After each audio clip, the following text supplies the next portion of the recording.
అనంతపురం జిల్లాలోని సుప్రసిద్ధ పుణ్యక్షేత్రం పెన్నా అహోబిలం దేవస్థానంలో అధికారుల నిర్లక్ష్య వైఖరికి తీవ్ర విమర్శలు వెల్లువెత్తుతున్నాయి.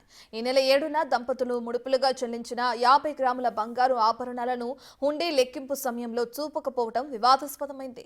ఈ ఘటనపై జిల్లా సహాయ కమిషనర్ ఆదిశేషు నాయుడు విచారణ చేపట్టారు.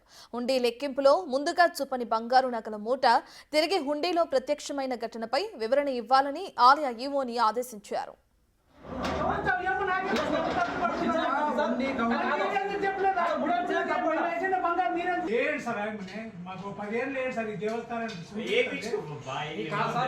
ఇది బాధ్యులు ఎవరైతే ఉన్నారో వాళ్ళ మీద ఉన్నతాధికారులకి నివేదిక పంపించేస్తారు. లేకపోతే ఎలాగా పనులు తెలుస్తుంది అంటే అందుకే కదా వాళ్ళు ఎత్తపోతున్నారు అంటున్నది. సీసీ కెమెరా హుండీ లెక్కింపు సమయంలో నగల మూట కనిపించలేదని, అది కమ్మళి కింద ఉండిపోయిందని ఈవో తన వివరణలో పేర్కొన్నారు. లెక్కింపు తర్వాత అక్కడ శుభ్రం చేసిన కార్మికులకు ముడుపు లభ్యమవడంతో దాన్ని హుండీలో వేశామని చెప్పుకొచ్చారు. దీంతో హుండీ లెక్కింపు విషయంలో అధికారులు ఎంత నిర్లక్ష్యంగా ఉన్నారనే దానికి ఇదే నిదర్శనమని భక్తులు ఆగ్రహం వ్యక్తం చేస్తున్నారు. హుండీలో నగలు వేసే ముందు అధికారులకు చెప్పామని, అలాంటప్పుడు నగలు ఎలా మాయమవుతాయని అధికారులను నిలదీశారు. బంగారం నొక్కేసే ప్రయత్నం జరుగుతుంది, పంపకాల్లో తేడాలు రావడం వల్లే దాన్ని మళ్లీ హుండీలో వేసి ఉంటారని అనుమానం వ్యక్తం చేస్తున్నారు. అధికారులు చర్యలు తీసుకోవాలని కోరుతున్నారు. నేను బ్లాక్ ఫంగస్ వచ్చింటే మణిపాల్ హాస్పిటల్లో అడ్మిట్ అయింది. 3 నెలలు అడ్మిట్ అయింది.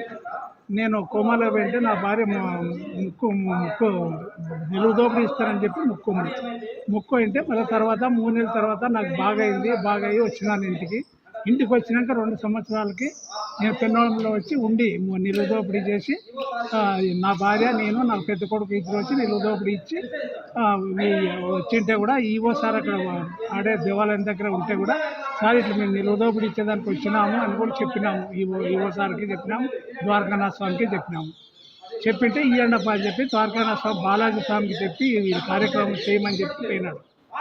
పోయిన తర్వాత మేము అవన్నీ నా భార్య స్నానం చేసి వచ్చి అన్ని సొమ్ములను నొక్కేసి పసుపు బట్టలో మూట కట్టి దాన్ని హుండీలోకి వేసే సమక్షంలో దేవుడి సమక్షంలో పెట్టి మళ్ళా తర్వాత నా భార్యతో పసుపు తాడు కట్టించి నాతో నా భార్యకు పసుపు తాడు కట్టించి అవి హుండీలోకి వేసేసినాం. స్వామి దేవాలయం యొక్క హుండీ కౌంటింగ్ నిర్వహించడం జరిగింది. నాకు కొన్ని కంప్లైంట్లు రావటం వల్ల స్వయంగా నేనే హుండీ కౌంటింగ్కి హాజరు కావడం జరిగింది. హాజరై నోట్లన్నీ కూడా లెక్కబెట్టించి బ్యాంకర్స్కి హ్యాండ్ ఓవర్ చేసి నేను వెళ్ళటం జరిగింది. తర్వాత ఆ రోజు రికార్డులో ఏంటంటే గోల్డ్ కొంచెం సిల్వర్ వచ్చినటువంటి సిల్వర్ని అప్రైజర్ ఆధ్వర్యంలో దాన్ని రికార్డ్ చేయాల్సి ఉన్నందున హుండీలోనే పెట్టించడం జరిగింది. తిరిగి గోల్డ్ ఏది కూడా ఆ రోజు రాలేదని చెప్పేసి రికార్డ్ చేయడం జరిగింది. కానీ నేను వెళ్ళిన తర్వాత ఈ క్లీన్ చేస్తున్నప్పుడు ఒక భక్తుడు ఇచ్చినటువంటి నిలువు దోపిడీకి సంబంధించినటువంటి ముడి దొరికి ఉన్నది. దాన్ని నా దృష్టికి కూడా కార్యనిర్వహణాధికారికి కానీ సిబ్బంది కానీ ఎవరు తీసుకురాలేదు.